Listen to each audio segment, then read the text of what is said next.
Hoy el mundo recuerda una fecha muy especial acerca de la entrada triunfal del Señor Jesucristo en Jerusalén. Cuando el Señor Jesucristo entra a Jerusalén, eso estaba profetizado ya en el libro de Daniel capítulo 9. Él decía que 70 semanas están establecidos para el pueblo de Israel y para la santa ciudad. Y en las 69 semanas dice la palabra de Dios que será sacada la vida al Mesías. En esa semana que el Señor Jesucristo entra, se cumplen las 69 semanas de Daniel. Exactamente ese día. Desde la salida de la orden, dice la palabra de Dios, también dice desde dónde, cómo se calcula eso, dice, ¿cómo sabes vos, pastor, eso?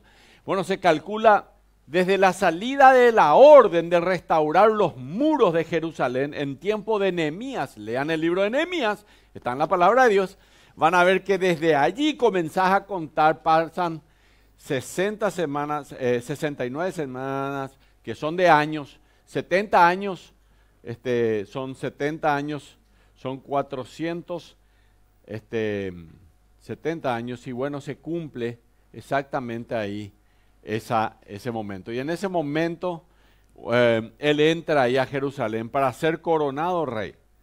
Pero, ¿qué dijo la multitud? Crucifícalo. O sea, este momento de la entrada triunfal fue así muy interesante, ¿verdad? Pero ya por el día miércoles, el jueves, crucifícalo, fue el grito de todos en aquel lugar. Miércoles fue tomado, él ya ahí en Getsemaní, esta semana lo vamos a comportar. Él está hacia la zona de Betfagé. Si ustedes van a la Biblia, vamos a irnos ahí al pasaje rápidamente. Mateo capítulo 21, solamente 2 versículos. Mateo capítulo 21, lean un poco, porque si no la ignorancia capaz nos gana un poquito y tenemos que ser un poco más, saber más de esto, porque es muy importante. Mateo capítulo 21, versículo 2, dice el versículo 1, cuando se acercaron a Jerusalén y vinieron a Betfagé, al monte de los olivos. Esto resulta ser que Israel tiene una capital que se llama Jerusalén. Jerusalén era una ciudad que estaba en un monte, que es el monte de Sión. En ese monte había una muralla, está en una altura, ¿verdad? Monte, ¿verdad? Está en una altura, hay una muralla. En la época del Señor, la ciudad de Jerusalén se construye bajo el gobierno del rey David, ¿verdad? Y ya luego era la casa de David allí, realmente. Luego David, digamos, quería construirle un templo a Dios, pero David cometió algunos pecados que, si bien Dios le perdonó, dijo, vos no me vas a construir, el templo lo va a hacer Salomón, ¿verdad? Así que se construye un templo ahí en el monte de Sión, construido por Salomón. Y en ese entonces, esa ciudad de David estaba amurallada, tenía más o menos 1 kilómetro, más o menos de 1500 metros, ¿verdad? Alrededor de la ciudad de David. Pasaron los años y la ciudad comenzó a crecer, ¿verdad?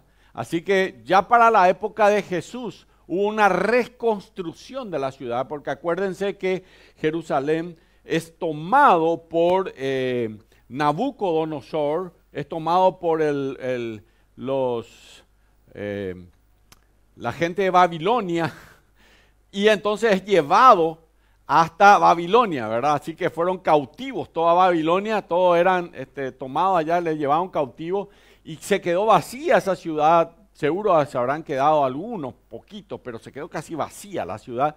Y así que ahí Dios le lleva, Daniel era un chico de máximo 14 años más o menos, y ahí Dios le comienza a usar a Daniel, Dios le da profecías a Daniel, lean las profecías de Daniel, es un libro en la Biblia, uno de los más grandes profetas que tuvo Israel fue Daniel. Y Daniel, Dios le da a Daniel una una esperanza. Y él le dice, mira, el pueblo de Israel va a ser castigado. Va a ser castigado. ¿Por qué? Porque se olvidaron de mí, porque no me hacen caso, porque yo les dije que no hagan esto y ellos hicieron esto. Hay una serie de cosas, Deuteronomio capítulo 28, lean todo lo que Israel hizo que estuvo mal, todo estaba mal. Y entonces Daniel recibe una profecía de Dios. Los profetas fueron Daniel, Elías, hay varios profetas en la palabra de Dios. Miqueas, Moisés fue un profeta también, David también fue profeta. Pero Daniel recibe una profecía de Dios, le dice 70 semanas te voy a castigar a este pueblo. Así que voy a castigar los 70 semanas al pueblo de Israel, está determinado, ¿verdad? Y luego de esto va a pasar esto. Así que 70 años ellos estuvieron cautivos allí. Daniel pasa en estos 70 años por 3 reinados. Primero el reinado de Babilonia por Nabucodonosor, luego vienen los medos, ahí toma el rey Ciro, antes de Ciro viene el rey Artajerjes, el rey Ciro, y bueno, y ellos toman a la ciudad de Babilonia, es también conquistada por los medos y luego es conquistado por los persas, ¿verdad? Y los medos persas desde luego se tomaban la ciudad de Babilonia, pero también se tomaban a Jerusalén. Así que iban cambiando a esto hasta que el rey Ciro es el que, cumplidas los 70 años de cautiverio de Israel, quita una ley y le dice a Zorobabel, vayan hacia Israel. Y ellos van hacia Israel, vuelvan a reconstruir Israel. Así que va Zorobabel, es la primera reconstrucción, ¿verdad? Pero ya pasan los años, no se hace como se debe hacer. Nehemías reconstruye los muros, pero no se hace de Jerusalén la ciudad que era brillante, poderosa, ¿verdad? Todo estaba caído. Y un rey llamado Herodes reconstruye la ciudad y reconstruye el templo realmente. Así que si algunos, en la época romana de Herodes, en la época del Señor Jesucristo, la ciudad de Israel era Jerusalén, la ciudad de Jerusalén era una ciudad hermosa, maravillosa, poderosa, y ya Herodes hace que crezca el muro de 1,5 kilómetros que estaba alrededor de Jerusalén a 2,5 kilómetros, y se amplían la ciudad, amplía todo lo que había, todo lo que existía, así que Herodes ya hizo algo así enorme. ¿Y qué hace Herodes?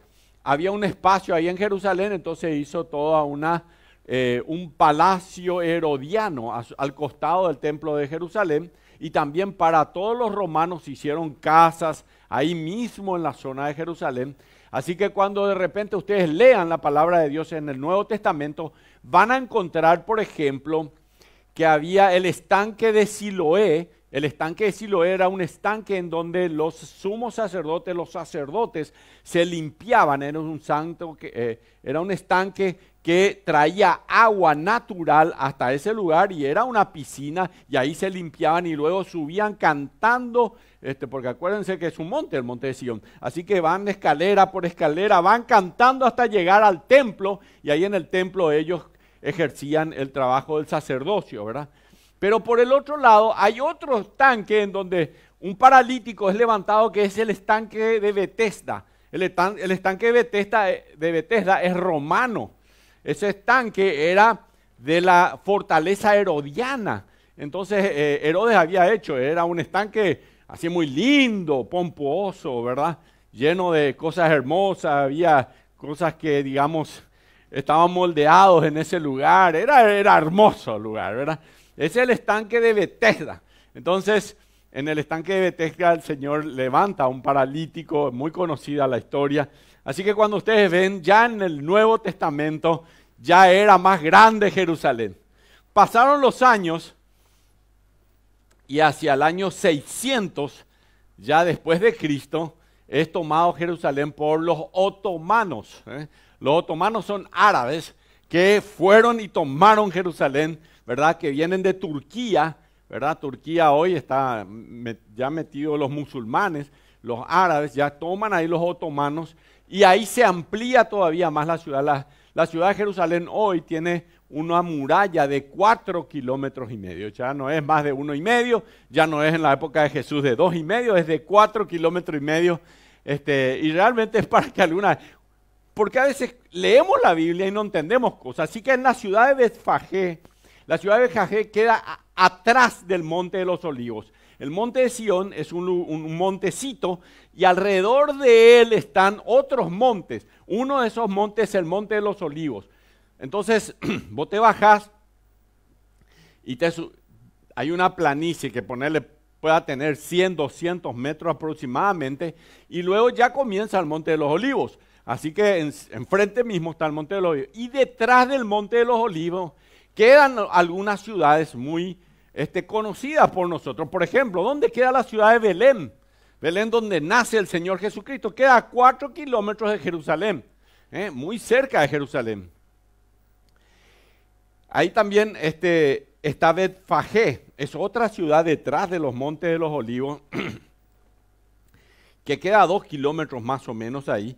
Dice, cuando se acercaron, capítulo 21, versículo 1, se acercaron a Jerusalén y vinieron a Betfagé, al Monte de los Olivos. Jesús envió 2 discípulos, diciéndoles, id a la aldea que está frente a vosotros, y luego hallaréis una asna atada y un pollino con ella, desatadla y traédmelos. Entre paréntesis, 2 asnos vinieron con el Señor Jesús, no era uno. En la película sale él con uno, ¿verdad? El pollino es un animal, es un burro, ¿verdad? Joven, ¿verdad? Jovencito, pero es retobado. Muy retobado, es joven y es retobado, los jóvenes en general, ¿verdad?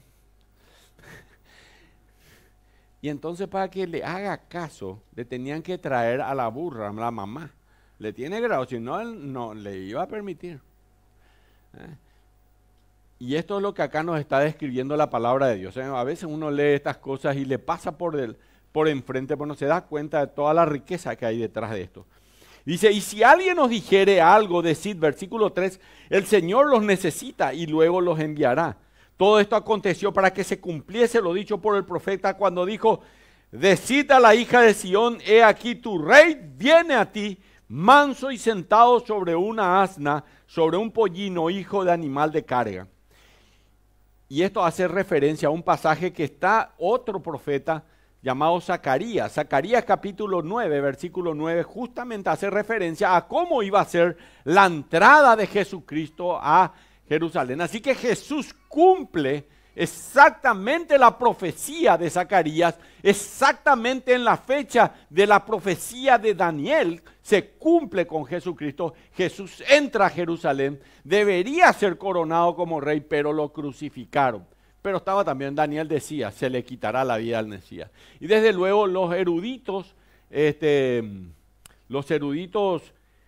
judíos de la época nunca entendían, creían que era lenguaje figurado. Debe ser lenguaje figurado esto de que se quitará la vida al Mesías. Y debe tener que ver con aquellos que son, en sus corazones les quitan la vida. O alguna historia de ese tipo había, ¿verdad? Pero no entendían que de verdad era literal. Y dice después, y los discípulos fueron e hicieron como Jesús le mandó, y trajeron el asna, y ahí va a continuar, y quiero llegar al versículo 9, y dice, y la gente que iba adelante y la que iba detrás, aclamaba diciendo, Hosana al Hijo de David, bendito el que viene en el nombre del Señor, Hosana en las alturas, el Hijo de David, Hosana al Hijo de David, Él era el hijo de David, era descendiente de David, era descendiente por el lado de María.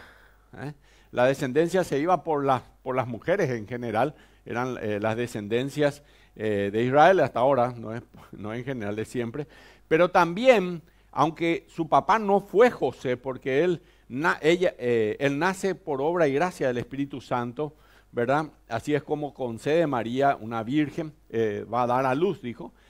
Pero también María era del linaje de David. Es decir, que ambos eran del linaje de David. Cuando ellos se llama a un censo ¿Por qué María sale de Jerusalén y José salen de Jerusalén y vienen hasta Belén, que son como 40, 50 kilómetros? Una mujer que ya está de 8 meses, ponele, y un poquito ahí llegando, tiene que subir a un animal que le traiga, imagínense, porque había un censo que había, que habían llamado y que, bueno, ante el censo ellos tenían que ir a la ciudad de sus padres. ¿Y de dónde era María y de dónde era José? Eran de Belén, era la ciudad de David. Así que ellos vienen a Belén. Belén era donde también nació David. Así que bueno, así es como ilustramos un poco esto. Esto mismo está también en Marcos capítulo 11, versículo 1 al 11, en donde Marcos se trata de mostrar más la realeza del rey y resaltan las palmas y las alfombras. El domingo que viene nosotros vamos a hacer acá, quiero que le inviten a los niños para que se les quede grabado. Vamos a hacer toda esta entrada triunfal, vamos a ver el momento en el cual digamos, Judas lo vende al Señor Jesucristo. Vamos a lavar los pies de estos niños, cada madre, cada padre le va a lavar los pies. Luego va a haber un momento en el cual vamos a recoger 30 piezas de plata, recordando que se vendió por eso. Luego, y en cada uno van a llevar, aunque sea una monedita, recordando esto, que se le quede grabado. Luego vamos a clavar un pecado, vamos a hacerle escribir a un niño un pecado, vamos a clavar en la cruz y vamos a orar. El papá con el niño a su lado van a orar al Señor y luego vamos a estar en vamos a irnos, vamos a apagar una vela. Jesús muere, se apaga la luz del mundo, la Biblia dice que Jesús es la luz del mundo y finalmente vamos a salir a un desayuno de Pascuas, de resurrección, ¿verdad? Así que va a estar muy lindo el otro domingo. Prepárense y traigan a sus niños, traigan esto, se le va a grabar. Nunca se van a olvidar de lo que realmente es esto. Así que Marcos resalta la realeza. Lucas capítulo 19, versículo 28 al 40, resalta la alegría del momento y la proclamación de la paz. Y Juan capítulo 12 también habla de la entrada triunfal y resalta la reacción del pueblo y la importancia de este evento. Y ahí van, en esa entrada triunfal, dos hombres juntos. Y aquí comienzo con nuestro tema de hoy. Esta fue una introducción, no podía dejar de lado que la entrada triunfal, porque hoy recuerda a la humanidad de esto. Y capaz uno diga, ya con esto, era algo que no sabía y ya ahora sé. Pero allí con el Señor Jesucristo, detrás de aquel pollino en el cual Jesús estaba montado, había dos hombres. Había muchos, pero había dos que quiero hablarles acerca de ellos. Voy a empezar con ellos, voy a hablar de uno de ellos y luego al terminar voy a hablar del segundo. Uno de ellos se llamaba Judas Iscariote. Estaba ahí, ¿sí? Él estaba. Ya la había vendido al Señor. Ya había hablado ya para hacer un negocio. Ya la había vendido. Jesús también ya sabía que robaba dinero. Él ya sabía que podemos ocultarle a Dios. Nada. Dios te ve ahora así como estás. Dios sabe lo que estás pensando, que hay en tu corazón. Dios sabe. ¿Qué le puedo ocultar yo a Dios? No hay nada que le pueda ocultar. Y había otro hombre llamado Pedro que le iba a negar también 3 veces. Y hay muchos de nosotros que somos como Pedro, que le hemos negado a nuestro Señor. Así que iban estos dos hombres. Ambos fueron llamados por Jesús. Dios le llama a Pedro, Dios le llama a Judas. Ambos caminaron con él, escucharon las enseñanzas de él, vieron los milagros. Imagínense haber visto a Jesús caminar sobre las aguas. Imagínense diciéndole al viento que pare, que se detengan las olas. Imagínense diciéndole a un joven, a ti te digo, levántate. Imagínense haberle visto a Lázaro salir de la tumba. Imagínense todo eso. Estos hombres habían visto todos estos milagros. Judas Iscariote y Simón Pedro comenzaron sus vidas al lado del Mesías, pero solo uno terminó viviendo para los propósitos de Dios. Judas tenía su mirada puesta en el ahora. Ahora me gusta, ahora no me gusta. Ahora quiero, ahora no quiero. Su corazón estaba dividido. Era parte de la comunidad de los discípulos, pero nunca fue parte de la familia de Dios. Caminó al lado de Jesús, pero nunca se rindió a Él por completo. Él decía, yo creo en esto, pero no creo tanto, creo más o menos. Fue llamado, pero no fue transformado. Fue llamado, pero no fue transformado. Su ambición personal, su egoísmo, su frustración, sus planes estaban divididos entre hacer la voluntad de Dios y traicionar al Dios por apenas 30 monedas de plata. Entre paréntesis, ¿por qué 30? ¿Por qué no fueron 40 o 50? Miren, 30 monedas de plata era el precio que se pagaba por el esclavo más menospreciado de todos, no los más importantes esclavos. Era el precio de aquel entonces por un esclavo. Nunca fue parte de la familia de Dios. Fue llamado pero no transformado. Su ambición personal, su egoísmo, ¿escuchaste? Su frustración entre los planes divinos y los planes de Dios y los planes personales. Cuando él se da cuenta de su error, en vez de volver a Jesús, se pierde para siempre por su culpa.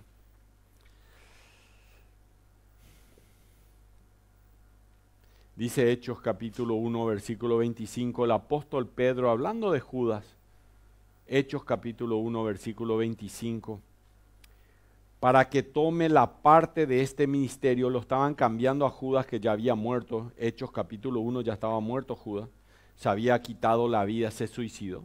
Y miren, una vida sin propósito, una vida sin tener a Cristo en tu corazón.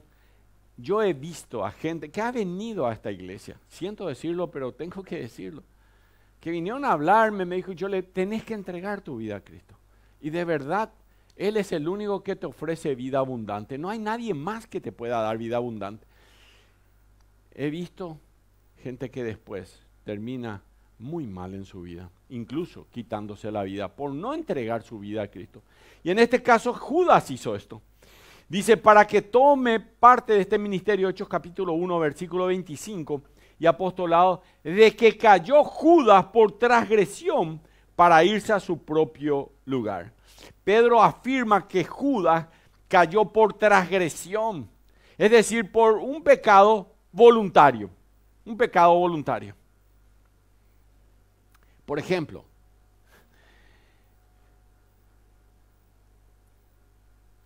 Samuel dijo, mejor es el prestar atención que la grosura de los carneros. Y hay veces venimos a la iglesia y no prestamos atención, ¿verdad? Que la grosura de los carneros. ¿Saben por qué? Porque vos podés ir a ofrecer, te haces del santito, ¿viste? Y te vas y te ofreces ahí una ovejita que se muera él, pero a vos no te importa, realmente lo haces por hacer nomás y lo haces por cumplir simplemente.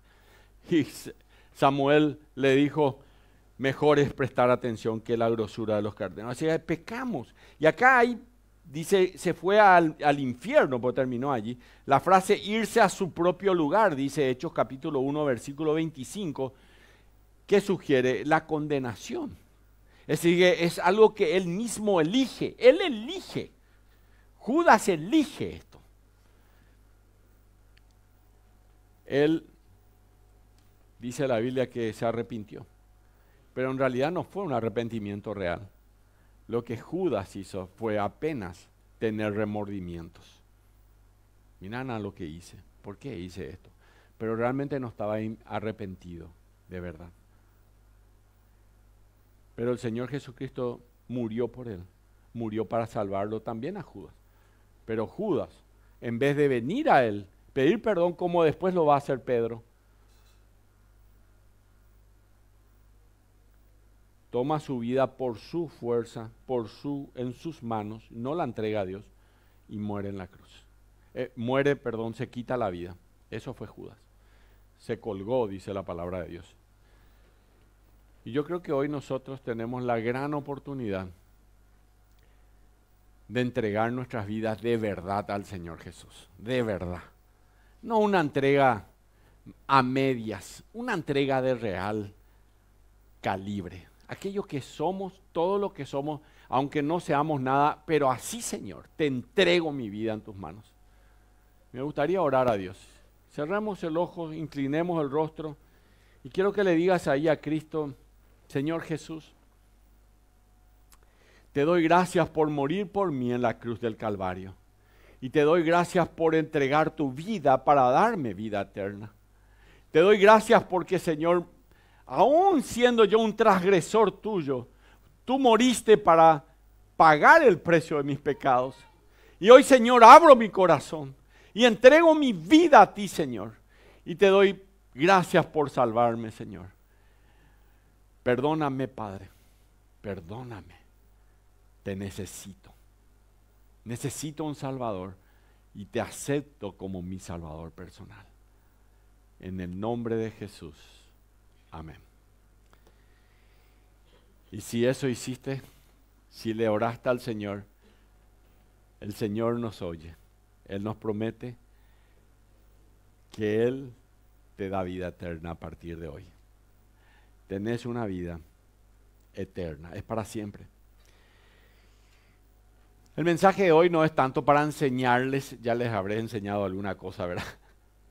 Yo creo que no necesitan nuevas verdades.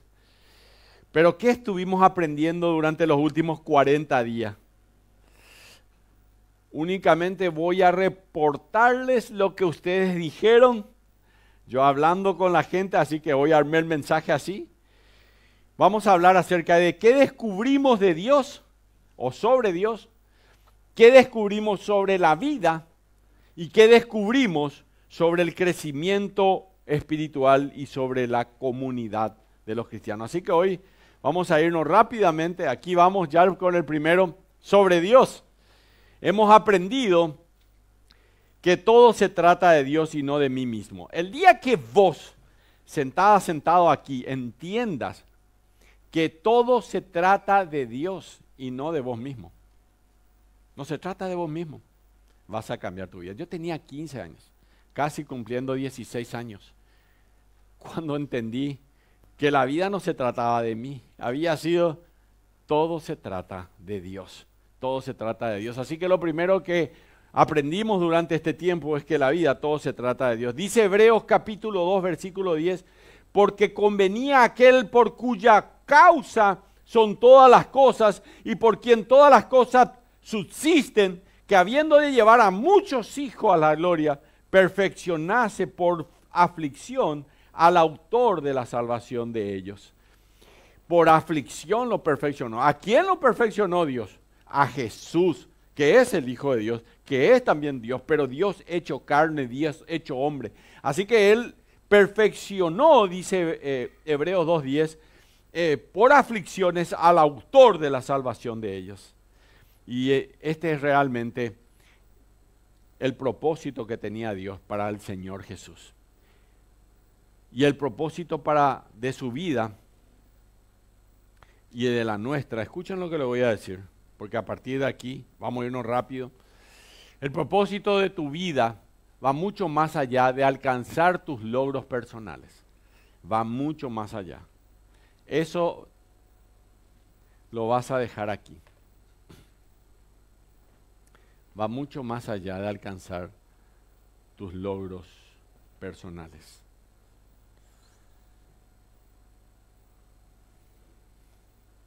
En segundo lugar, el propósito de tu vida va mucho más allá de tu propia felicidad.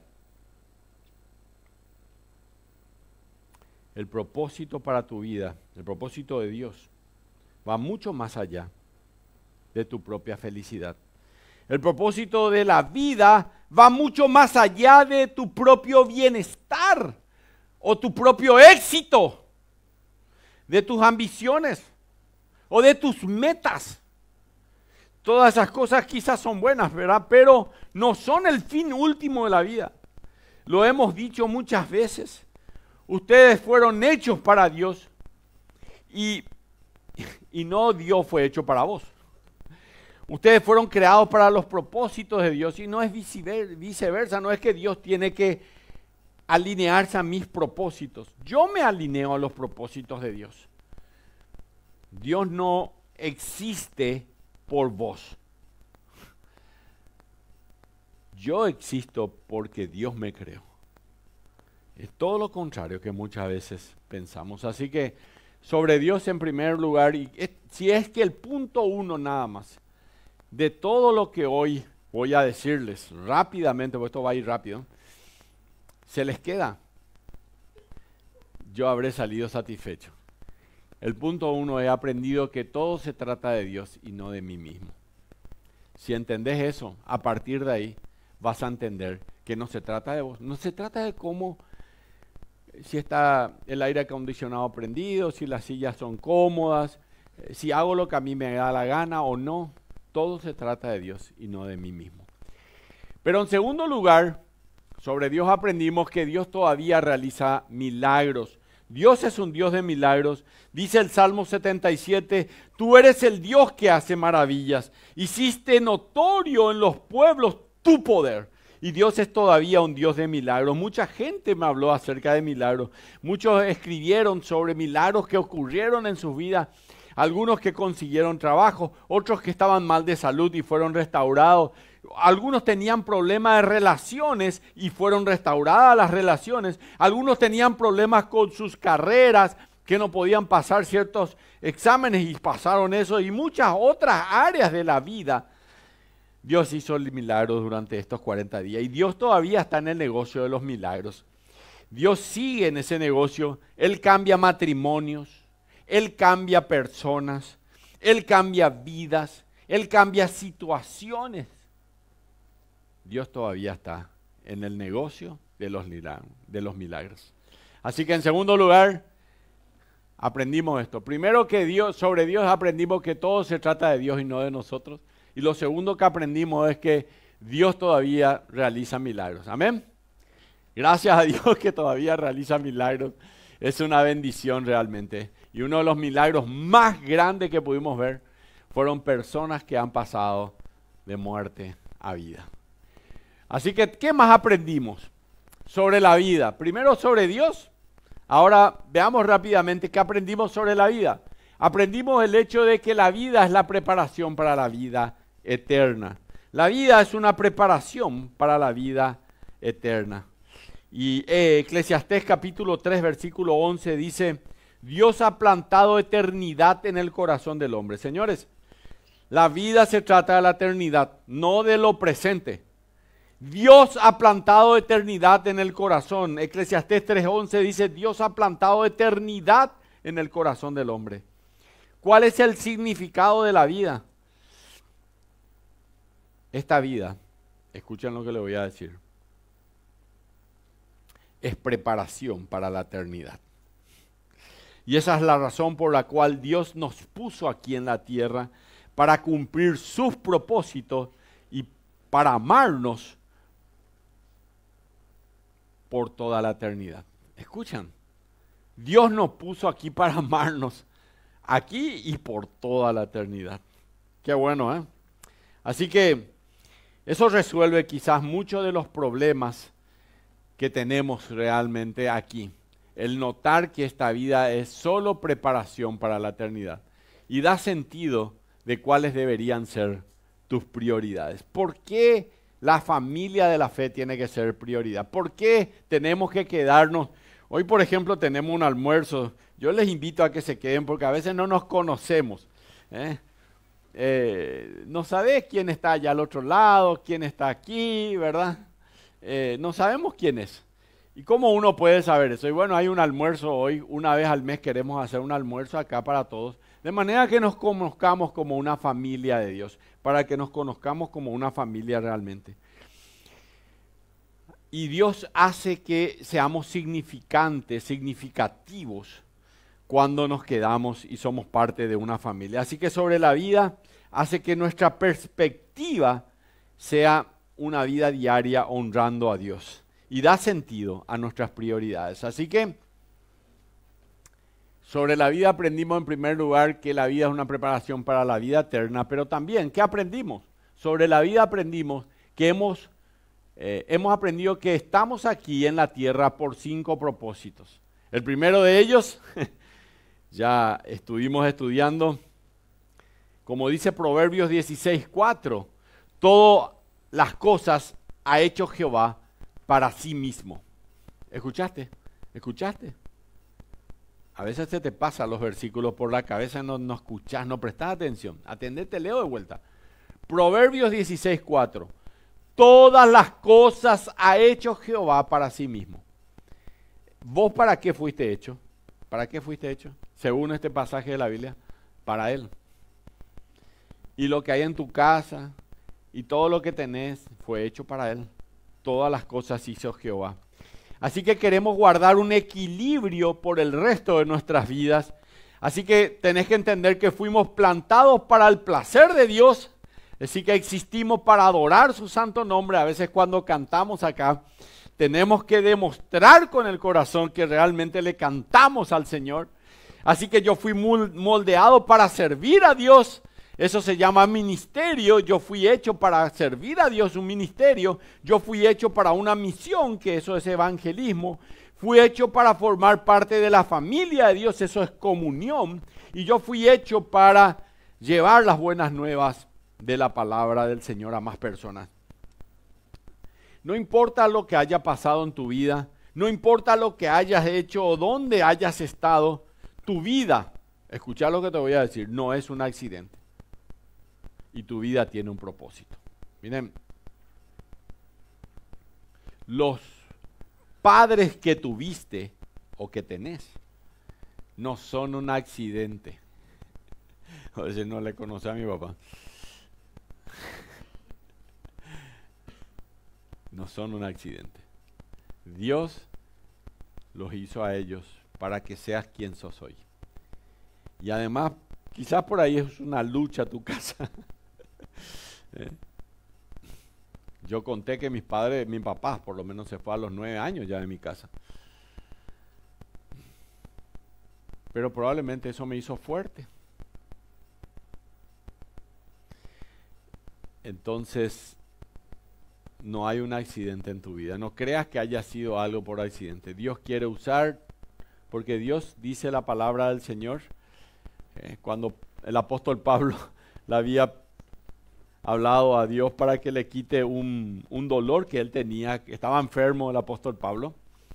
Dios le dice, Pablo que le había sanado, había levantado un muerto el apóstol Pablo. Imagínense, Pablo le levanta, había un hombre, estaba en un lugar que tenía por lo menos 3 pisos, y este joven se sienta y se queda dormido a la medianoche. También el apóstol Pablo, algunos creen que yo predico largo. Yo le quiero invitar al apóstol Pablo. A la medianoche estaba predicando, se cayó este chico, se quedó dormido. Yo también puedo hacerle dormir a ustedes, yo puedo lograrlo. Se cayó este chico, se quedó dormido, murió. Se baja el apóstol Pablo y lo resucita. Así que él podía hacer ese tipo de cosas, pero no se podía sanar al mismo. Así que él le ruega 3 veces al Señor, dice la palabra de Dios, 1 Corintios, vaya a leer después. Y Jesús le da una respuesta. ¿Cuál fue la respuesta? Bástate mi gracia, porque mi poder se perfecciona en tu debilidad. Y él después dice, de buenas ganas acepto mi debilidad, dice el apóstol Pablo, porque cuando yo soy débil, Él es fuerte. Así que Él es fuerte cuando vos sos débil. Y de verdad, la vida se trata de eso, de los propósitos de Dios para tu vida. Y Dios aún te manda una debilidad para que vos seas aún más fuerte para la gloria de su nombre. Así que esto aprendimos sobre la vida, pero vamos más adelante. ¿Y qué hemos aprendido sobre el crecimiento espiritual? Rápidamente, sobre el crecimiento espiritual, aprendimos que crecemos a través del compromiso. Hay mucho más que solo venir a la iglesia. Hay que crecer espiritualmente.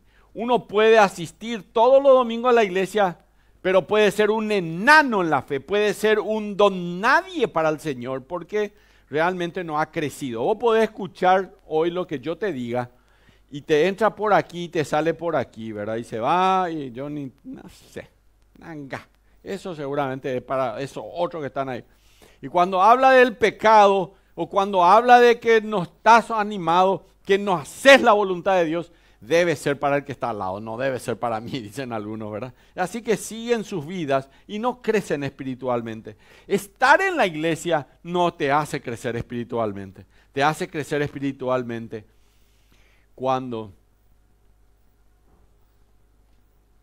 cumplís los propósitos de Dios para tu vida. Hay muchos bebés que hace 3 meses, 6 meses, 1 año, 10 años, 20 años vienen a esta iglesia. Son bebés inmaduros y van a morir como bebés inmaduros sus vidas. Viven así y mueren así. Es mucho más que solo estar sentado en la iglesia y escuchar mensajes. Hay que practicar. Hay que hacer compromisos con Dios. Necesitamos tomar un nuevo rumbo en nuestras vidas y decir, necesito seguir avanzando, necesito ir al siguiente nivel de vida espiritual. No puedo mantener todo igual durante el resto de mi vida y simplemente ir a la iglesia. Se necesita tomar acción, se necesita un compromiso. Santiago capítulo 2 versículo 17 dice que la fe sin obras es muerta. Y yo no creo que vos estés muerto. Pero si no querés hacer nada para el Señor y de verdad no haces nada para Él y de verdad no te interesa, realmente es porque estás muerto. Hemos pedido una decisión durante estos 40 días con propósito de comprometerse con Jesús. Y el domingo pasado algunos pusieron sus nombres y dijeron que iban a hablar de Cristo a más personas. 96 personas se inscribieron en los ministerios comprometidos a servir a Dios. Entre paréntesis, en 2 semanas más vamos a convocar a las personas que dejó su papelito. Y si alguno todavía está orando por eso y quiere ser parte de un ministerio, nada más se acerca a uno de los líderes del ministerio y ya va a tener. Así que sobre el crecimiento espiritual estuvimos aprendiendo esto también. La otra cosa que aprendimos es que crecemos a través de la comunión, de la hermandad. Siendo en comunión con los hermanos, crecemos por la hermandad. El plan de Dios para tu vida involucra a personas. Involucra a personas. Esto se volvió a apagar. ¿Qué hiciste? Creo que tenía una persona que hablaba y decía que los... ¿vas a llevar para ver si es batería?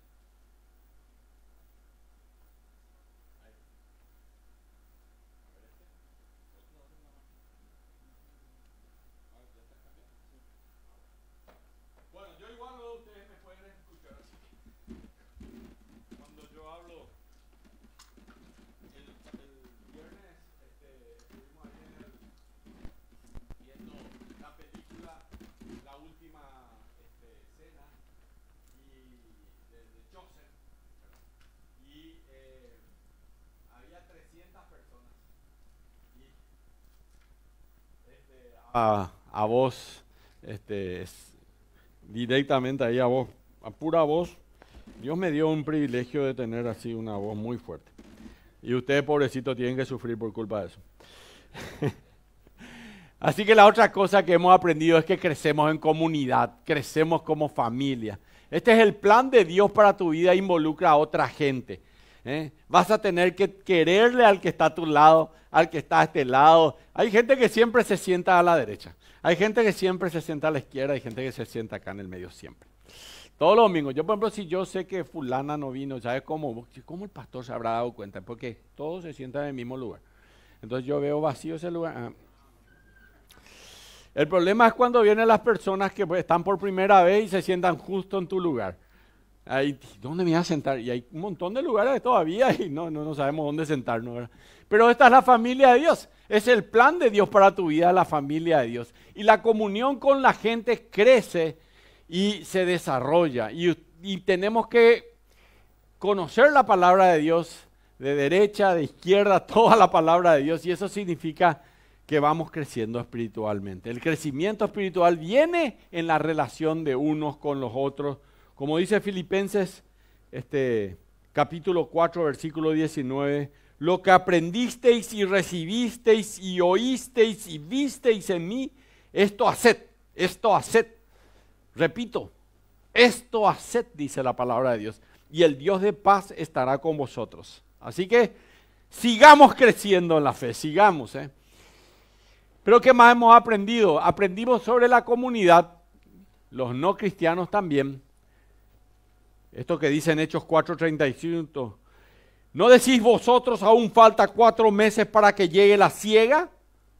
He aquí os digo, alzad vuestros ojos, mirad los campos porque ya están blancos para la siega. ¿Qué hemos aprendido? Que la gente está hambrienta de la verdad de Dios. En serio, la gente está hambrienta. Yo sé que esta semana van a estar hambrientas de la chipa, de la sopa, pero también de la verdad de Dios. Como nunca esta va a ser la semana para hablar de Cristo. Ellos están esperando una invitación, están esperando que alguien les hable sobre Dios, que alguien les hable sobre el amor de Dios, que alguien les hable sobre los propósitos de Dios y el plan de Dios para su vida. Nunca más creeremos en la mentira que la gente no le interesa la vida espiritual. La gente está esperando que alguien le invite para conocer su amor, su propósito, el amor y el propósito de Dios. Están ahí esperando. Y Dios te va a usar a vos y me va a usar a mí para poder hablar a más personas acerca del Señor Jesucristo. Y la pregunta que todos se están haciendo, ya terminando esta campaña, es esta. ¿Y ahora qué? ¿Qué hacemos? Manos a la obra, yo diría. Y te voy a dar 3 sugerencias rápidas. Ya voy terminando, aunque usted no lo crea. Primera sugerencia. Comenzaré a vivir lo que he aprendido. Hace esto. Esta es la primera sugerencia que te doy. Comenzá a vivir lo que aprendiste. Tenés que ponerlo en práctica. Tenés que aprender el propósito para tu vida. El propósito de Dios para tu vida, para aprender realmente, vas a tener toda la vida que vivir, implementar, aprenderlo, asimilarlo, hacerlos parte de tu vida, el resto de tu vida. Juan capítulo 13, versículo 17 dice, si sabéis estas cosas, bienaventurados y felices seréis si las hiciereis. ¿Escuchaste? Te digo por experiencia ahora. Yo trato de poner en práctica todos los propósitos de Dios para mi vida, todos los días. Todos los días me pongo de rodillas antes de ponerme de pie y una vez que me levanto, Señor, úsame. Así como vimos el último día acá, que pusimos nuestros nombres y pusimos, Señor, úsame. Todos los días. Y dice la palabra de Dios en Juan capítulo 13, versículo 17, si sabéis estas cosas, bienaventurados, vas a ser feliz, seréis si las hiciereis. Si las hiciereis. Voy a decir, ¿por qué no soy feliz? Porque no haces. Así de sencillo. La bendición no está en conocer esto. No es conocer ni venir a la iglesia. La bendición está en cumplir los propósitos de Dios para tu vida. Es decir, que poner manos y pies en acción. Efesios capítulo 5, versículo 15 dice, no andéis como necios, sino como sabios. El necio, escucha lo que te voy a decir, porque esto es muy importante. El necio no es un ignorante. El necio no es un ignorante. El necio es alguien que sabe lo que está mal e igual lo hace. Ese es el necio. Él sabe que está mal, pero él igual hace. no andéis como necios, sino como sabios. Si vos venís a la iglesia y vos sabés lo que está mal, igual nomás seguís haciendo. Sos un necio o una necia. Eso dice la palabra de Dios. No lo digo yo, no se tomen conmigo. No andéis como necios, sino como sabios. Con el conocimiento, escucha lo que te voy a decir, viene la responsabilidad. Vos venís, escuchás, tenés conocimiento. Con el conocimiento viene la responsabilidad. No podés retroceder, porque retroceder, sabiendo lo que está bien, es vivir una vida egoísta. Es decir, muy lindo estuvo estos 40 días, qué lindo lo que escuché hoy, pero yo voy a seguir haciendo lo que yo quiero. Eso es vivir una vida egoísta. Voy a seguir en el placer, voy a seguir en el sexo y voy a ignorar realmente las cosas que he aprendido. Voy a volverme popular, voy a buscar dinero para ser famoso. Dios te hace responsable ya esta mañana. Tu conocimiento te hace responsable de hacer la voluntad de Dios. Y la segunda sugerencia que le voy a dar, se lo pasaré a otros. No te quedes solo, no seas egoísta o egoísta. Cuando era joven, creyente, aprendí una verdad que cambió mi vida, lo escribí ahí justamente, y es esta: solo podés conservar lo que das. ¿Escuchaste? Si querés seguir creciendo, transmite tus conocimientos a alguien más.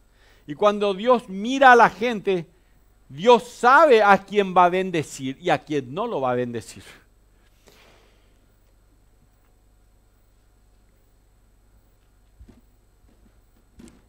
Y te voy a decir algo que quiero que entienda. Voy a hacer una gráfica.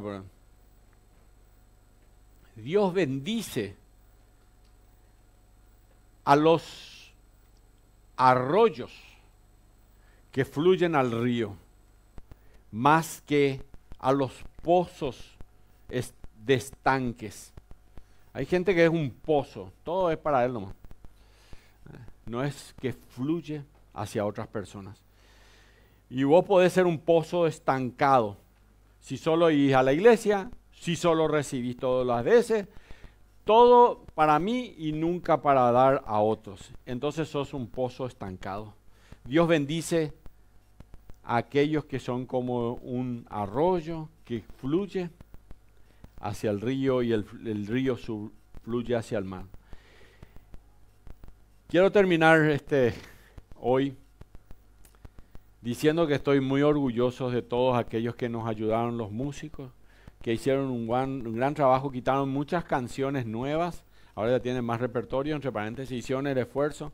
El trabajo de aquellos que estuvieron en la bienvenida, el trabajo de aquellos que estuvieron en las clases de los niños, las maestras que hicieron un gran trabajo para hacerle memorizar a los chicos y hoy ya se dieron los premios. Quiero agradecer porque hicieron un gran trabajo los que todas las mañanas ponen estas sillas y lo ponen así, prenden todo, prenden los aire acondicionados, los que están ahí arriba, los que nos ayudan para transmitir esto a las personas que puedan ver aquí en el mundo entero. Quiero agradecer a Dios, a todos los que han servido a Dios, han salido casa por casa, han trabajado conmigo para hacer virales las redes, en multimedia. El trabajo que han hecho ha sido muy, muy grande. Pero quiero terminar con la historia que comencé. ¿Se acuerdan de que había uno de ellos que se llamaba Judas? Hubo otro que se llamó Pedro. Pedro era un tocayo mío, entre paréntesis. Pedro también falló. Le negó 3 veces en aquella noche oscura al Señor Jesucristo. Él juró no conocer al Maestro. Su miedo lo venció. Pero cuando Jesús resucitó, Jesús no lo desechó, lo restauró. Pedro lloró amargamente por su pecado, pero no huyó como Judas. Se dejó encontrar por la gracia de Dios. Y cuando Jesús le preguntó, Pedro, ¿me amas? Pedro le respondió 3 veces, entre paréntesis, tú sabes, Señor, que te amo. Y a partir de ese momento Pedro vivió solo para los propósitos de Dios en su vida. Apacentó a la iglesia, predicó con poder, sufrió por el evangelio, murió crucificado boca para abajo, pero con el corazón lleno de esperanzas. Él escribe luego en 1 de Pedro capítulo 1 versículo 6 y le dice así, él ya su visión no era el mundo, él miraba ya los cielos y él dice así, 1 de Pedro capítulo 1 versículo 6, en lo cual vosotros os alegráis, aunque ahora por un poco de tiempo, dice Pedro, si es necesario, tengáis que ser afligidos en diversas pruebas, para que sometida a prueba vuestra fe, estas pruebas están sometiendo tu fe, mucho más preciosa que el oro a tu fe, el cual aunque perecedero se prueba con fuego, sea hallada en alabanza, gloria y honra cuando sea manifestado Jesucristo, a quien amáis sin haberle visto, en quien creyendo, aunque ahora no lo veáis, así es como estamos, ¿verdad? Ahora no lo vemos. Os alegráis con gozo inefable y glorioso. Miren, Judas vivió cerca de Jesús, pero nunca vivió para Jesús. Pedro también estuvo cerca, pero eligió rendirse y vivir para los propósitos eternos. Judas se perdió en la oscuridad de su egoísmo. Pedro fue lleno del Espíritu Santo y cambió el mundo. ¿Qué vida estamos eligiendo hoy como iglesia de Dios? ¿Vamos a vivir una vida sin propósito, vacía, solo para nosotros? ¿O vamos a vivir para adorar a Dios, para amar y para edificar la familia de Dios? Para terminar pareciéndonos más a Cristo, para servirle con pasión y cumplir la misión de llevar esperanza a este mundo. Quiero terminar diciendo esto. Que ninguno de nosotros, los que estamos aquí, elijamos las monedas de Judas sobre la cruz de Cristo. Que todos sigamos el camino del apóstol Pedro, restaurado, redimido y comprometido con Cristo hasta el final. Vale la pena, señores, vivir para los propósitos eternos de nuestro Padre. Y quiero terminar orando. Quiero que nos pongamos de pie, por favor. Quiero que si ahí está alguien cerca tuyo, le tomes de la mano, porque somos una familia. Y si hablamos de la familia, al que está ahí a tu lado derecho, izquierdo, y quiero que ores conmigo y le digas así al Señor en tu corazón: Dios, siendo que el propósito tuyo para mi vida es una preparación para la eternidad, quiero usar, Señor, mi tiempo en la tierra para cumplir los propósitos tuyos. Fui creado, Señor, para el placer tuyo. Así que voy a usar este día y todos los días de mi vida para amarte mejor cada día, Señor. Y fui formado para la familia tuya, Señor. Así que voy a usar este día y todos los días de mi vida para mostrar amor a otros creyentes, Señor. Y fui creado para parecerme más a Cristo. Así que voy a usar todos los días de mi vida para madurar en mi carácter, en mi forma de ser. Y fui formado, Señor, para servirte a ti. Así que voy a usar mis días para servirte, sirviendo a los demás, Señor. Y fui hecho, Padre bendito, para una misión. Así que voy a usar este día para compartir las buenas nuevas, las noticias de Dios, de la salvación de Cristo. En el nombre del Señor Jesús. Amén.